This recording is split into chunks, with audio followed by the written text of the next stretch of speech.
তো সীমা reception invite ছিলাম, চলে গেছিলাম তাড়াতাড়ি রেডি হয়ে সন্ধ্যের পার্টি জয়েন করতে। ঢোকার সময় এত মিউজিক, আর কি একটু নেচে নিলাম, নেচেই ঢুকে গেলাম বউকে ইনভাইটের গিফট দিতে। গিফট দিয়েই ওরা কাটতে শুরু করেছিল কেক। কেক কাটার পরেই আমি চলে গেছিলাম স্টার্টারের দিকে, আম পান্না, ফিশ বল আর ফুচকা খেয়েই চলে গেছিলাম মেন কোর্সের দিকে। মেন কোর্সে বসেই আমাদের দিয়ে দিয়েছিল ফিশ ফিঙ্গার, সাথে ছিল স্যালাড।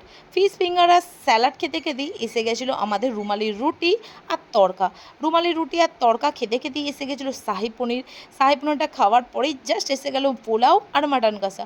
মাটন কষা আর পোলাওটা না জাস্ট ওয়াও ছিল।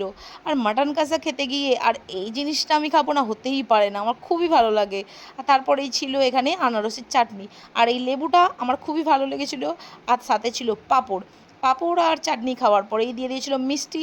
অনেক রকম মিষ্টি ছিল কিন্তু বেশি খাইনি। তারপরেই হ্যান্ড ওয়াশ করে আইসক্রিমটা